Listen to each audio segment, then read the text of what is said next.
কোনো ত্যাগ বা ভোগের লীলা নয়, রূপ রস মাধুর্যের লীলা না।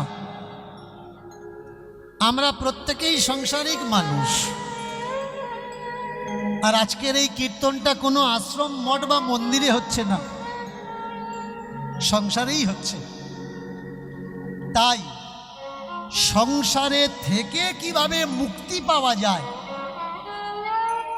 আমাদের লীলার প্রসঙ্গ হবে। তাই অনেকে বলেন সাংসারিক মানুষ বদ্ধজীব, মুক্তি হবে না। কিন্তু সেই জায়গায় দাঁড়িয়ে আমি বলি যে না ভাই, আমার ঠাকুরজি কোথাও এ কথা বলেনি কি সংসার ছেড়ে দাও তবে মুক্তি পাবে। ঠাকুর এ কথা বলেছেন যে সংসারে থেকে তুমি মুক্তি পাবে, তার সেই রাস্তা, তার সেই পন্থা আজকের আমরা আস্বাদন করব। গড়গোন রাজস্থান, গগরোন, এই রাজস্থানের গগরোনে এক ভক্ত, তার নাম পি পা। একটু মনে রাখবেন কথাগুলো, তার নাম কি? পি পা। আপনারা যখন কাপড় জামা কাচাকাচি করেন তখন এক সাইডে ধন না উল্টে পাল্টে ধন, উল্টে পাল্টে কাচাকাচি করেন যাতে চতুর্দিকের ময়লা বেরিয়ে যায়। তেমনি কীর্তন ভাগবতের এই শব্দগুলো উল্টাতে হবে, পাল্টাতে হবে, তাহলে শব্দের অর্থটা বুঝে যাবে। আর এই কথা বলছেন কে? ভক্ত নরসি পিপার কথা শোনাচ্ছেন। এই নরসিকে এর জন্য একটু ভক্ত জীবনে প্রবেশ করা লাগে। তো পিপা ইনি রাজা, 20খানা রানী আছে, মানে 20খানা। তার জীবনে 20টা বউ। নামটা কি? পি পা। এই পি পাকে যদি সোজা করা হয় পি পা, আর পি পাকে যদি উল্টে দেওয়া হয় কি হবে? পা পি। আজকের আমরা কার জীবনী কথা শুনবো? পাপীর জীবনীর কথা। সেই পাপীকে আর কেউ নয়, আমাদের জীবনের একটা প্রসঙ্গ। কোথাও না কোথাও তার জীবনীর সঙ্গে আমাদের জীবনী মিল আছে, কোথাও না কোথাও এই পিপার জীবনীর সঙ্গে। না না না না না না না, ওই ভুল আর নয়, স্টাইল খেয়াল করো, একেবারে বোঝা লাগবে। যার নাম পিপা, সেই পিপাকে, সেই পিপা আর কেউ নয়, সেই পিপা আমি, আপনি, আমরা সবাই। কোনো না কোনো একটা জীবনে আমাদের তার সঙ্গে প্রসঙ্গ মিল আছে। এত বড় রাজা, এত বড় দান ধ্যান করেন, দান ধ্যান করার পরেও তিনি উপাসনা কার করেন? মা জগদম্বা। কার উপাসনা করেন? মা জগদম্বা। আজকের এই যে মা জগদম্বা, এক কথায় হচ্ছে দেবী শক্তি, শক্তির উপাসক, শক্তির আরাধনা করেন। চমৎকার বিষয় কোন জায়গায় জানেন? মহাপ্রভুর যে বাবা, মহাপ্রভুর যে ঠাকুরদা, ঠাকুরদার যে বাবা, মহাপ্রভুর পূর্বজরা যারা ছিলেন এরা কৃষ্ণ উপাসক ছিলেন না, এরা দেবীর উপাসনা করতেন। আর এই দেবী মূর্তি ছিল কোথায়? এই দেবী মূর্তি বাংলাদেশ সিলেট জেলার অন্তর্গত শ্রীহট্ট। শ্রীহট্ট থেকে অত্যাচারিত হওয়ার পরে এই মূর্তি সোজা চলে যায় আসাম। এখনো পর্যন্ত সে মূর্তি রাখা আছে। কিন্তু বেশ কিছু মানুষ বলেন কৃষ্ণ কৃষ্ণ কৃষ্ণ, অভেদকে খালি করেন, এটা করবেন না। কৃষ্ণ আর কালী কখনো অভেদ নয়, এটা মানুষের অজ্ঞানতা, আর কিচ্ছু নয়। মোহ থেকে যেমন মায়া আসে, তেমনি মো থেকে মা শব্দের উচ্চারণ হয়। আর যে ব্যবস্থাপনায় মায়েদের অংশ নেই সে ব্যবস্থাপনা সম্পূর্ণ নয়। আজকের যে বড় যজ্ঞটা হচ্ছে এখানে যদি মায়েরা অংশগ্রহণ না করে, শুধু বাবারা করে, যজ্ঞটা কি সম্পূর্ণ হবে? ভালো দেখাবে? ভালো দেখাবে। এর জন্য মায়েদের অংশ সব থেকে আগে। কাকে পূজা করতেন? মা জগদম্বা। এই জগদম্বাকে বিশ্লেষণ করলে আজকের আমাদের কত সৌভাগ্য দেখুন। আজকের আপনারাও এসেছেন, আমরাও এসেছি, আর একটা পাগল ছেলে চলে এসছে।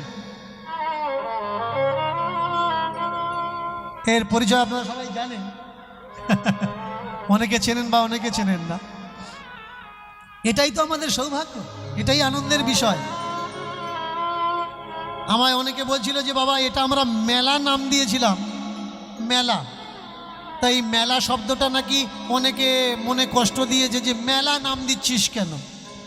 মেলা শব্দটা খারাপ নয়, মো একার লয়াকার মেলা। মেলা মানে কি? दो दिलों का मेला, भक्त भगवान से मेला, भाई বোনের সঙ্গে মেলা, একটা প্রতিবেশী আর একটা প্রতিবেশীর সঙ্গে মেলা। মেলা মানে যুক্ত হওয়া, সংযুক্ত হওয়া, আনন্দের উচ্ছ্বাস তরঙ্গ যেখানে বহিত হয় সেই জায়গার নামই হয় মেলা। মেলা কোনো খারাপ শব্দ নয়, আগে শব্দার্থ বোঝা লাগবে। এইবার জগদম্বা, জগদম্বা কেন?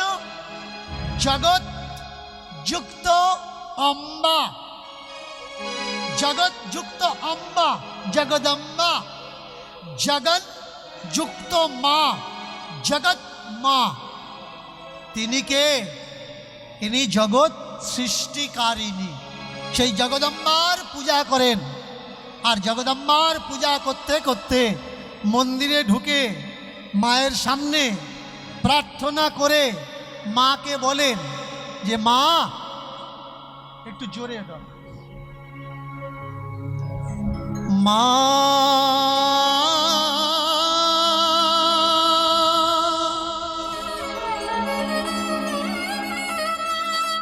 মা মা মা গো, ও মা, এই কি তোমার রূপ মা গো, এই কি তোমার রূপ মা।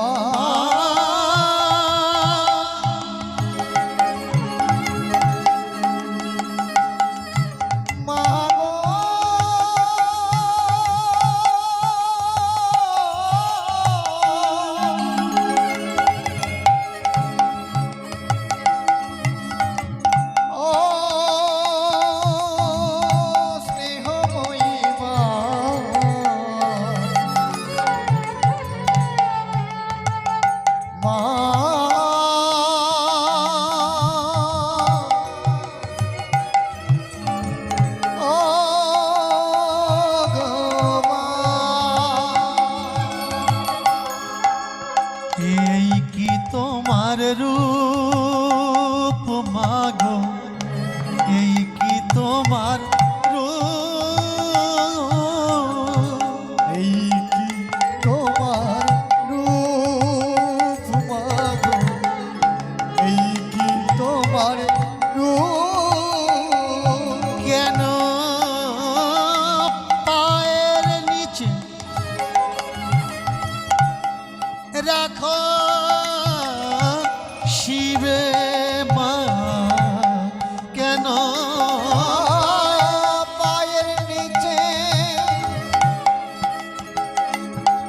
মাগো রাখো শিবে, কেন পায়ের নিচে রাখো শিবে। এ কি কেমন স্বরূপ মাগো, এই কি তোমার রূপ মাগো, এই কি তোমার রূপ।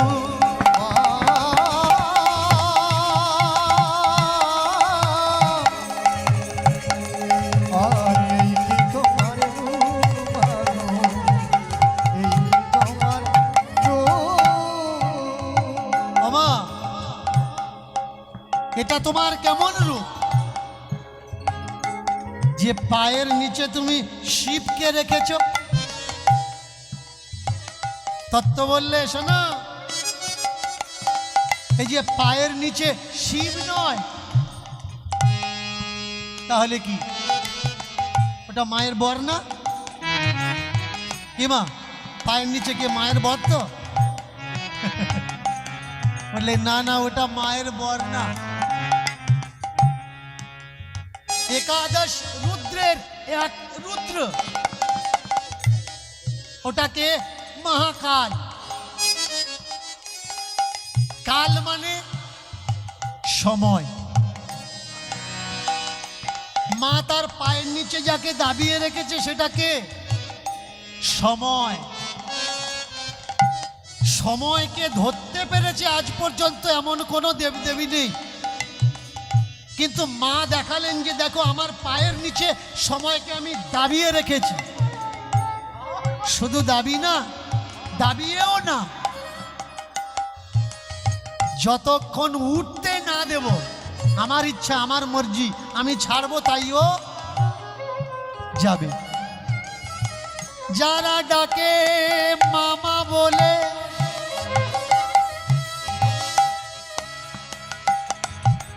মা এইভাবে খারাপ সময় রাখে পদ তলে। মা গো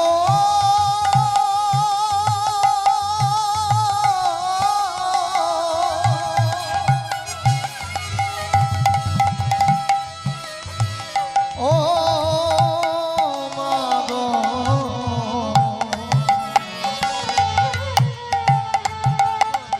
ও মা গো, যারা মা মা বলে ডাকে মামা মামা গো, যারা হরি হরি করে, কৃষ্ণ কৃষ্ণ করে, গোবিন্দ গোবিন্দ করে, রাধে রাধে করে, পায়ে পায়ে কিন্তু বিপদ থাকে তাদের, আর ঠাকুর তাদেরকে বিপদে ফেলে দিয়ে পরীক্ষা নেয়। কিন্তু যারা জয় মা ভবতারিণী করে, মা বলে তাদের বিপদকে আমি রেখে দিই আমার পদতলে, তাদের বিপদ করবে এত বড় সাধ্য কারণ নেই, তাদের কেউ বিপদে ফেলবে এত বড় স্পর্ধা কারোর নেই। বাস্তবেও তাই, যে বাচ্চা আগে মা বলি আসে, মা মা বলতে পাগল, মা বলা পাগল ছেলেকে কেউ কখনো বিপদে ফেলতে পারে। যে ব্যথা লাগলে মা, খুশি হলে মা, দুঃখ পেলে মা, খিদে পেয়েছে মা, কোথায় যাবে তো মা, বাড়ির বাইরের থেকে ছুটে এসে কই আমার মা, কই আমার মা, তার বিপদ হয় না। তাই তো তিনি জগদম্বা, জগৎ জননী, বিশ্বমাতৃরূপিণী মা। মাগো মাগো, এই কি তোমার রূপ, এই কি তোমার রূপ,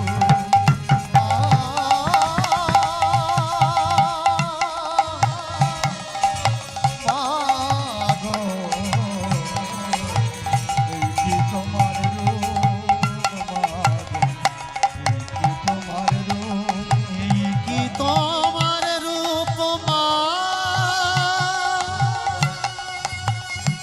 জগৎ মাতা মাতা, ওম নমস্তুভ্যং কালিকাयै কালিকাयै दिव्य शक्ति प्रदायिने विपत्तारिणी स्वरूपिणे देवी मातृरूपे सनातनी देवी शक्तिभूते आराधिकायै आराधिकायै जगत माते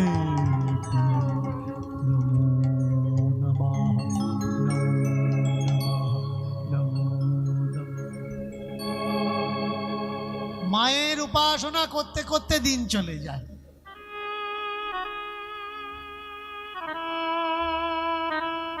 সকাল হলেই ঘুম থেকে উঠে আগে মায়ের মন্দিরে প্রবেশ হয়, মাতৃ দর্শন, মাতৃ পূজন, মাতৃ অর্চন, পরে জীবনের সকর্ম, অন্য কোনো কর্ম। চমৎকার বিষয়। এইভাবে চলতে চলতে চলতে চলতে একদিন সৌভাগ্যের উদয় হলো। বেশ কিছু বাবাজিরা বাড়িতে এসেছেন। বাড়িতে এসে জয়ধ্বনি করলেন, প্রেম সে বলো হরি হরি বল, হরি বল, হরি বল, হরি বল। কি সেবা করতে পারি? আজকে এখানে বিশ্রাম করব, এখানে প্রসাদ পাবো। ঠিক আছে, তাহলে অপেক্ষা করুন, আমি তো মায়ের ভোগ লাগিয়েছি, মায়ের প্রসাদ নিয়ে আপনারা প্রসাদ পাবেন। কিন্তু বাবাজির দলেরা তারা বলে উঠলে, না না, মায়ের প্রসাদ দিয়ে তো আমরা প্রসাদ পাবো না। কেন প্রসাদ পাবে না? একটা অপবাদ, প্রবাদ, অপবাদ, একটু মন দিয়ে শুনবেন। আমার অনেক বক্তব্য অনেক ইউটিউবাররা কেটে ছেটে এমন করে ছাড়ে, তার জন্য অনেক মানুষ আমার উপর রাগ করে। এর জন্য আমি বলি, কখনো আমার কীর্তন শুনতে হলে স্টেজে এসো, হরিবাসরে এসো, প্রথম থেকে শেষ পর্যন্ত শোনো, তারপরে মন্তব্য করবে। শুরু থেকে শেষ পর্যন্ত শুনে কেউ কোনো মন্তব্য করো না। হালাকি এটা ঠিক যে বৈষ্ণবরা অন্য কোনো দেবদেবীর প্রসাদ গ্রহণ করেন না। কেন করেন না? এর জন্য দোষী কারা? কিছু কিছু বাবাজিরা তারা বলেন গুরু নির্দেশ, গুরু আদেশ। গুরু আদেশ বলে পাট কাটিয়ে চলে গেলে হবে না তো, যে গুরুদেব বলেছে। আগে জানতে হবে যে বাবাজিরা অন্য কোনো প্রসাদ গ্রহণ করে না কেন। কারণ যারা গুরুমুখী হয়েছে, গুরু আশ্রয়ী হয়েছে, যারা শুধুমাত্র প্রসাদ ভোজী, শুধুমাত্র খেয়াল করবেন, যারা প্রসাদ ছাড়া পায় না, শুধুমাত্র প্রসাদ ভোজী, তাদের করণীয় কি? আগে তারা ঠাকুরজিকে নিবেদন করে, তারপরে তারা পায়। কিন্তু অন্য কোনো দেবদেবীকে দেওয়া হয়ে গেছে এমন নৈবেদ্য, দ্বিতীয়বার তো অন্য কোনো কাউকে দেওয়া যাবে না, তাই সেটাকে উচ্ছিষ্ট মানা হয়। হালাকি মহাপ্রসাদ, তবু একজনকে যখন দেওয়া হয়ে গেছে সেখান থেকে নিয়ে আর একজনকে দেওয়া যাবে না। আর না দেওয়ার জন্যেই বাবাজিরা এই প্রসাদ গ্রহণ করেন। কোন বাবাজিরা? যারা শুধুমাত্র প্রসাদ ভোজী। কিন্তু যারা প্রসাদ ভোজী নয়, তারা যদি বলে এই জায়গাটা মেনে নেওয়া যাবে না, যারা যা কিছু পায় আগে গোবিন্দচরণে নিবেদন করে তারপরে পায়, তাদের জন্য এ কথাটা শ্রেয়। কিন্তু যারা গোবিন্দকে দিয়ে পায় না, তারা যদি বলে অন্য দেবদেবীর প্রসাদ গ্রহণ করব, তাদের মতো মূর্খ কিন্তু এ পৃথিবীতে আর নেই। প্রেম সে বলো। তাহলে বোঝা গেল মীমাংসাটা। যতক্ষণ মীমাংসায় না আসবেন মনের সংশয় দূর হবে না। এইবার কিছু বাবাজি এসে যখন বললেন আমাদেরকে দাও, বলে না না, ও দিলে হবে না, আমরা তো আমাদের ঠাকুরকে নিবেদন করব, আমরা তো কারোর প্রসাদ নিবেদন করতে পারি না। এর জন্য এমন কিছু আমাদের দাও যা কিছু কারোকে নিবেদন করা হয়নি। বললে ঠিক আছে, তাহলে নতুন করে কোনো নৈবেদ্য আমরা এনে দিচ্ছি।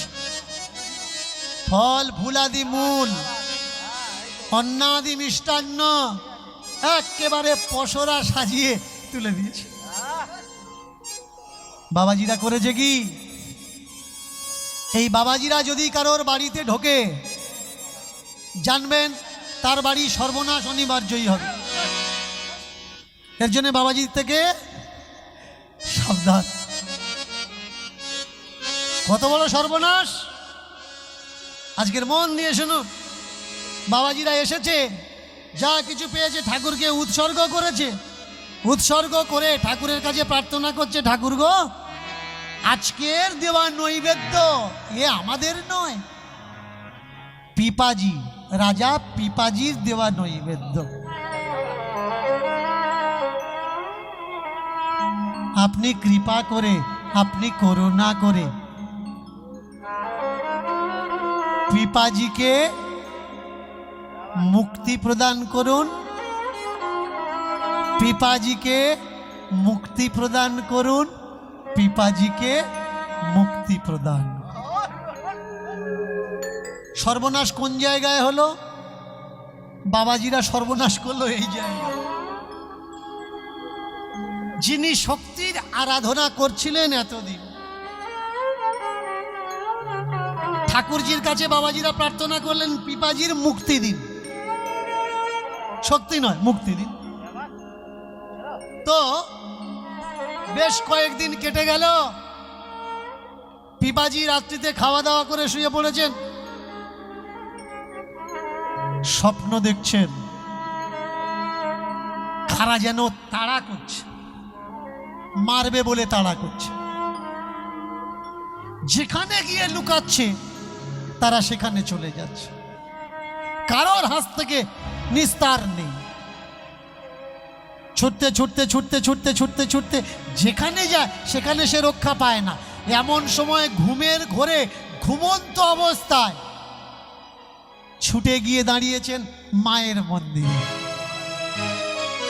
মানুষ কিন্তু অভ্যাসের দাস, যে যা অভ্যাস করবে তার জীবনে তাই ঘটবে।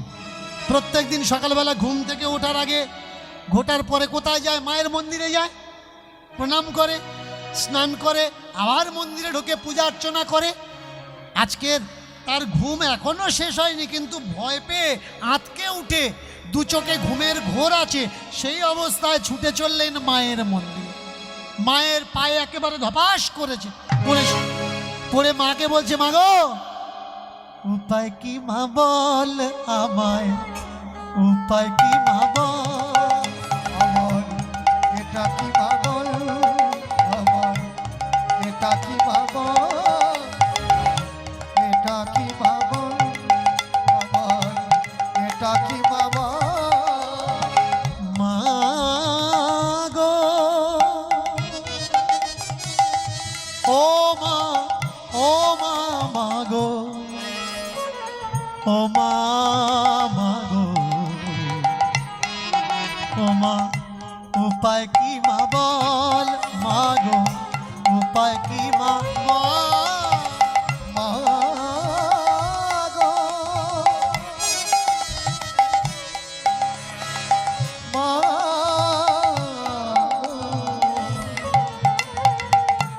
এটা কি মা বল, মা এটা কি মা, কে আমায় তাড়া করে, কারা আমায় মারে ধরে, বল দেখি এর থেকে রক্ষা কিসে, বল বল বল, এটা করে বল, এটা কি মা বল,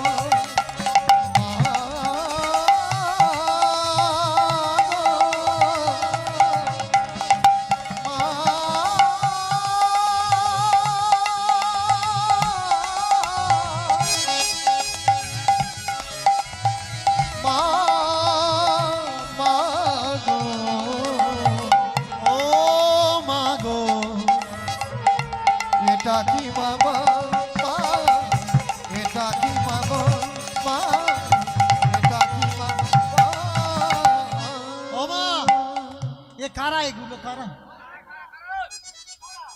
এতদিন তো এমন স্বপ্ন আমার আসেনি। স্বপ্নের ঘোর মূর্ছা হয়ে পড়ে আছে, স্বপ্নের অবস্থায় মাকে বলছে, মা এগুলো কারা যে আমার তাড়া করছে, তুই থাকতে। মা এলো স্বপ্নে, এ তো স্বপ্নে। মা এলো স্বপ্নে, এসে বললে, পিপারে এগুলো কারা জানিস? বাহ বাহ, কে? এগুলো জমের দুধ।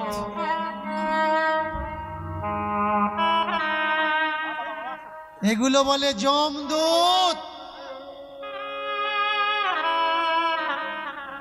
তুই থাকতে মা এরা আমার তাড়া দিচ্ছে কেন?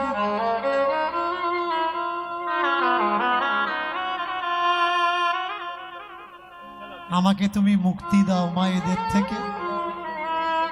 মা বললে, দেখ বাছা, তোকে আমি শক্তি দিতে পারি, কত শক্তি লাগবে বল, কিন্তু মুক্তি আমি দিতে পারি না।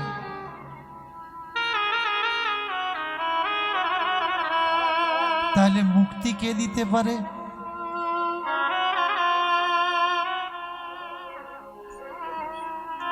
মুক্তি দিতে পারে একজন, আত্মা মিলনস্য আত্মা।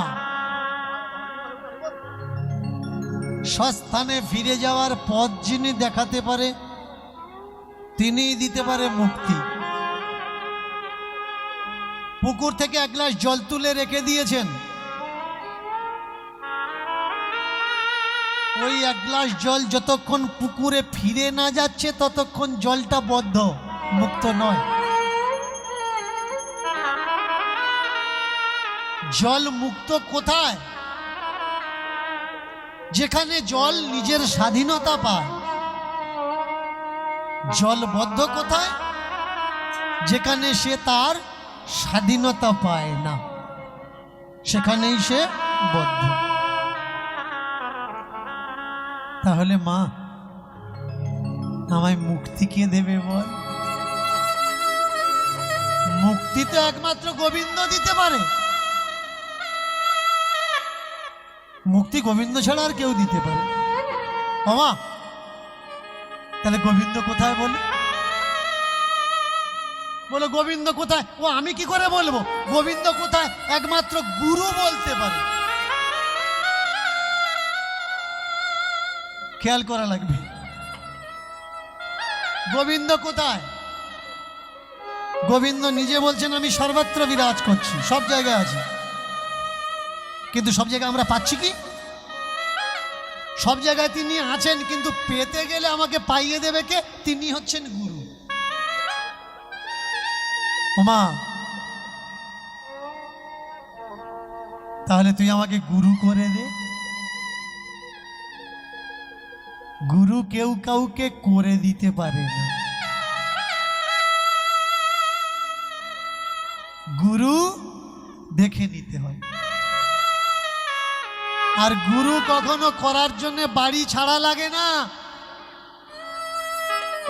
গুরু তোমার গ্রামেই আসবে, গুরু তোমার ঘরেই আসবে, যদি গুরুর প্রতি তোমার সেই টানটা থাকে। গুরু নাম নিলাম আর গুরুর প্রতি টান নেই, হবে না।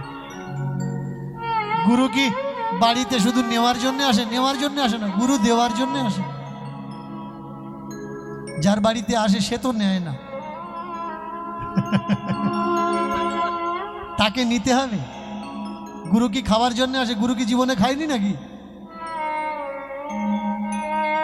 গুরু খাওয়ার জন্য আসে না, গুরু দেওয়ার জন্য আসে।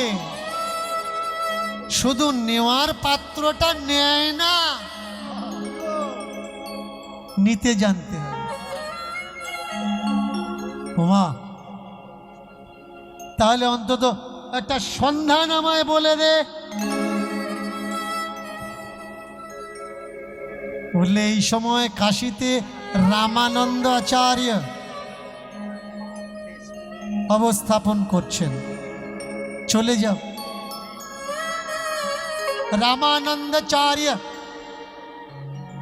রামানন্দাচার্যকে আশ্রয় করো। স্বপ্ন ভেজে ঘুমের ঘোর কেটেছে, এ কি দেখলাম, এ কি দেখলাম, এটা কি দেখলাম, চলো। রথ সাজাইল আর রথ সাজাইল, রথ সাজাইল আর রথ সাজাইল, রথ সাজাইল আর রথ সাজাইল, রথ সাজাইল আর রথ সাজাইল, রথ সাজাইল আর রথ সাজাইল। আজ গুরু দর্শন শরণে যাওয়ার তরে অর্শ বাঁধিল রে রথ সাজাই, রথ সাজাইল আর রথ সাজাইল, রথ সাজাইল আর রথ সাজাইল। গুরু দর্শনে শরণে যাওয়ার তরে নিজেও সাজিল রে রথ সাজাইল, রথ সাজাইল, রথ সাজাইল আর রথ সাজাইল। কোথায় যাচ্ছ? গুরু দর্শন, গুরু দর্শন, দর্শন গুরু শরণ,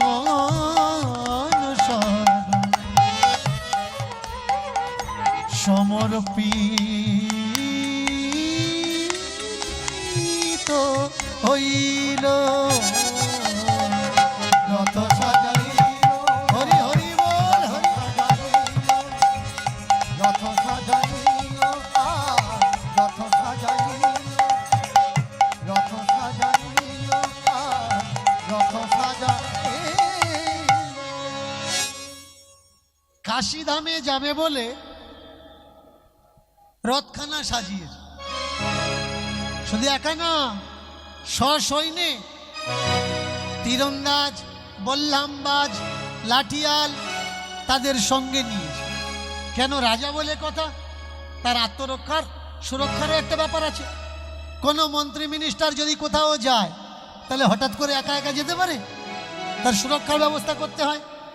তাই যারা ভালো লাঠি চালাতে পারে, ভালো বল্লাম চালাতে পারে, ভালো তীর চালাতে পারে, তাদেরকে সঙ্গে করে নিয়েছে। চলতে চলতে চলতে চলতে এসে দাঁড়িয়েছেন কাশীধামে রামানন্দাচার্য আশ্রমের কুটিরের সম্মুখে। এই কুটিরের সম্মুখে দাঁড়িয়ে কোনো এক বাবাজিকে বললেন যে আমি গুরুজির সঙ্গে দেখা করতে চাই, একটু গিয়ে বলুন আমি এসেছি।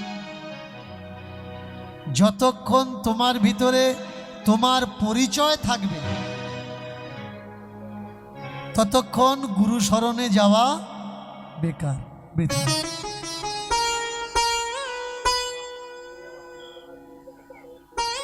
কাগজে যদি লেখা থাকে সে কাগজে যেমন কোনো কিছু তারপরে আর লেখা যায় না। যদি লেখা হয় আগে যেটা লেখা হয়েছে আর এখন যেটা লেখা হয়েছে দুটার কোনোটা বোঝা যাবে না। তেমনি গুরু শরণে গেলে আগের যা কিছু তোমার পরিচয় সেই পরিচয়টাকে মিটিয়ে দিতে হবে। সাদা করে সাদা হয়ে সাদা ভাবে যাওয়া লাগে, তবে ওর উপরে কিছু লেখা যাবে, না হলে লেখা যাবে না। চমৎকার বিষয় জানতে পেরেছেন রামানন্দাচার্য। জানতে পেরে বলে, ও রাজত্বের অহংকার, রাজা হওয়ার অহংকার। তা আশ্রমে কেন, এখানে কেন? এখানে তোমার কোনো প্রয়োজন নেই। যাকে দিয়ে খবর পাঠিয়েছিল তাকেই বলে দিল, যাও গিয়ে বলো যে পথে এসছে ওই পথে যেন চলে যায়। যেমনি গিয়ে বলেছে আপনি ফিরে যান, আপনার সঙ্গে গুরুজি দেখা করবে না, সাক্ষাৎ করবে। তো করলেন কি, পিপাজি সৈন্য সামন্তদের বললে তোমরা ফিরে যাও, আমার আর ফিরে যাওয়া হবে না। এসেছিলাম গুরু শরণ নেব বলে, যতক্ষণ আমার গুরু শরণ না হবে আমি ফিরব না। তাতে যদি এই প্রাণ আমার থাকে তাও ভালো, যদি ত্যাগ দিতে হয় তাও ভালো। তোমরা ফিরে যাও, আমি যাব, আমি যাব। সবাইকে ফিরিয়ে দিয়ে চলেছে কাশীর ঘাটের দিকে, গঙ্গার ঘাটের দিকে ঝাঁপ দেবে। গুরু যদি কোনো শরীরকে গ্রহণ না করে, সেই শরীরের কোনো মূল্য থাকে না। তো যে শরীরের মূল্য নেই, সেই শরীর রেখে আমি কি করব? পতিত পাবনী গঙ্গার সামনে দাঁড়িয়ে মা গঙ্গাকে বলে উঠলেন, মাগো, আমার গুরু আমার শরীরটা নিল না, তুই যেন ফেলে দিস নে মা।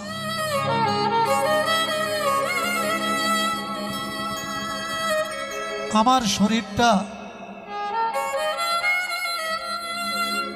তুই নে মা। মা গঙ্গার নাম স্মরণ করে, মা জগদম্বার নাম স্মরণ করে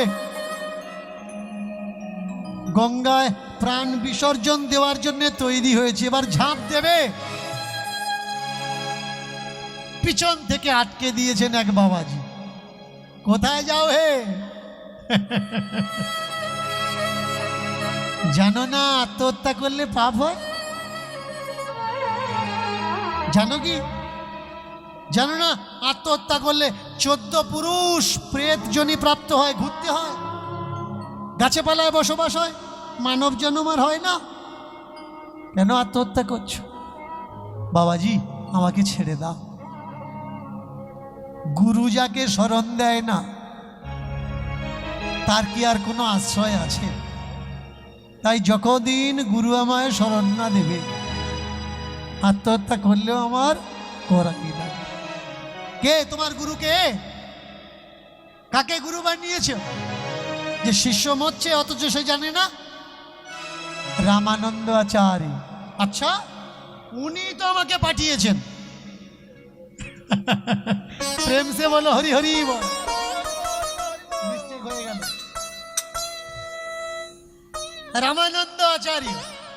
আচ্ছা, তিনি তোমাকে পাঠিয়েছেন? জগৎগুরু আমাকে বললেন, যাও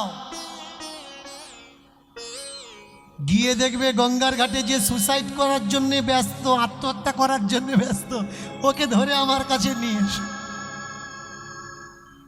টানতে টানতে নিয়ে গিয়ে রামানন্দ আচার্যের কাছে বসিয়েছেন। দুটো চোখে জল। গুরুকে দেখার পরে অবিরত জলের ধারা বেরিয়ে আসছে দুটো চোখ দিয়ে। বল কি চাই তোর? কটা প্রশ্নের উত্তর চাই। উত্তর? তোর উত্তর আমি দেব কেন? আমি কি কোনো ঠিকে নিয়ে রেখেছি যে তুই প্রশ্ন করবি আর আমি উত্তর দেব? আগে বল আমি দেব কেন? করজোড় করে বললেন মা বলেছে। জানিস এই জগতে প্রশ্ন কারা করে? প্রশ্ন তারাই করে যারা উত্তর জানে।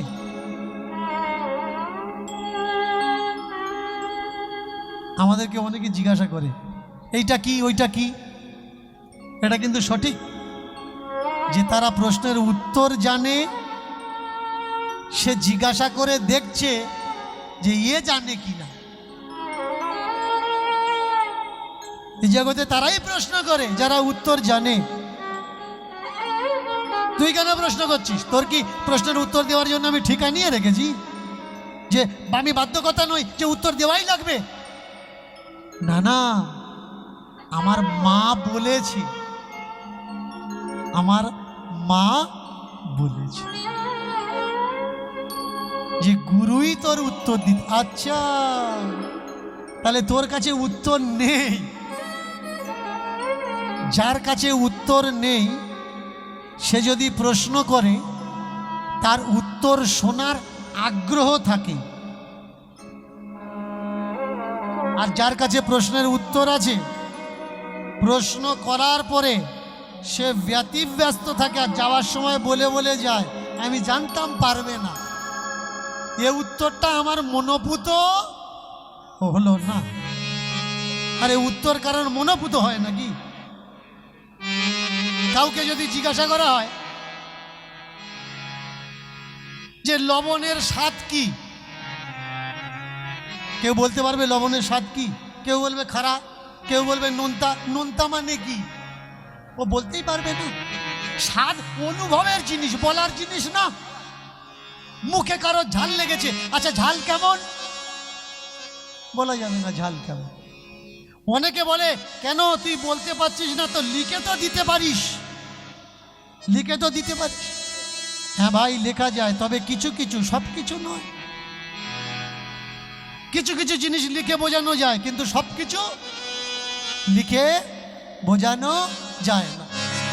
আপনারা বলতে পারেন যে লিখলে আবার বোঝা যাবে না। একটা পণ্ডিত বসে আছে, তার কাছে একটা বয়স্ক মানুষ গিয়ে বলছে, সবাইকে জিজ্ঞেস করছে, বলছে কার কি বানান বল, বানান বলে দেবো। কোন বানানটা বলবো বল, বানান বলে দেবো, বানান লিখে দেবো। একটা বয়স্ক মানুষ গিয়েছে, গিয়ে বলছে পণ্ডিতজি বানান বলে দেবেন, বানান লিখে দেবেন? তা বলে হ্যাঁ বানান বলে দেবো, বানান লিখে দেবো। বলে তাহলে কই লিখে দিন না, একটু বলে দিন না। বলে কি বলবো? বলে এই বানানটা একটু লিখে দিন। বলে ধুর, ওরা আবার বানান হয় নাকি? আমি খাবো, আমি যাব, আমার মনে দুঃখ, এগুলো লিখে বলা যায়, কিন্তু কোনো ব্যথা যন্ত্রণা লিখে কাউকে বোঝানো যায় না। এর উত্তর কে দিতে পারবে? একমাত্র গুরুদেবই দিতে পারবে। মাই আমায় বলেছে তুমি উত্তর দিতে পারবে। হ্যাঁ অন কর, তবে তোর আওয়াজটা যাবে। তাহলে এর জন্যই তো ছুটে এসছি। এবার বল কি উত্তর চাস? মৃত্যু ভয়। এই জগতে সব থেকে বড় ভয় কার ভয়? মৃত্যু ভয়। মৃত্যুর আগে কোনো বড় ভয় নেই। 70 বছর বয়সে, 80 বছর বয়সে দীক্ষা নিচ্ছে, মালা টিপছে কেন? কৃষ্ণ পাওয়ার জন্য। কৃষ্ণ পাওয়ার হলে তো ছোট্টবেলা থেকে লাইনে ঢুকতো। ও মৃত্যু ভয়ে জপ করছে। শিশুকালে কৃষ্ণ ভজে, কৃষ্ণ পাওয়ার আসে, আর বৃদ্ধকালে কৃষ্ণ ভজে জমেরও তরাস। যে কটা বড় বড় বয়সে গিয়ে বৃদ্ধকালে গিয়ে আরম্ভ করেছি, এ কৃষ্ণ পাওয়ার জন্য নয়, জমের ভয়ে। প্রথম প্রশ্ন ভালো করে খেয়াল করবেন, মৃত্যু ভয় কি? গুরুদেব বলে উঠলেন, বাঁচার চাহিদা বৃদ্ধি করা তাকে বলে মৃত্যু ভয়। মৃত্যু ভয় কি? যারা আরো বাঁচতে চায়, আরো বাঁচতে চায়, আরো বাঁচতে চায়।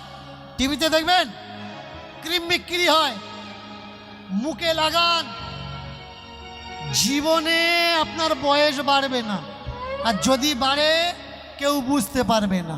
সত্যি কি তাই হয়? তাই হয়। তবু আমরা ছুটছি, মুখে লাগান, কালো মেয়ে ফর্সা হয়ে যাবে। যারা মুখে লাগাও একটু শোনো, ফর্সা হওয়ার জন্য কোনো ক্রিম কাউকে জীবনে ফর্সা করতে পারে না। যদি পারত তাহলে আফ্রিকা কালো থাকতো না, আফ্রিকা ফর্সা হয়ে যেত। এগুলো আগে বুঝা লাগবে। এগুলো কি? এগুলো মানুষকে বেবকুফ বানানো ছাড়া আর কিচ্ছু না। আর কিছু মানুষ জোর করেই বেবকুফই হয়, জোর করেই বোকা বানে, টাকা দিয়ে বোকা বানছে, কিনে নিয়ে আসছে, মাখছে। কেন? যদি একটু সাদা দেখায়, একটু তো হবে, পুরো না হোক না। ভাই, যেদিন তোমার বয়স হবে, চামড়া যেদিন ঝুলে যাবে, সেদিন বুঝবে ক্রিমে কোনো কাজ করে না।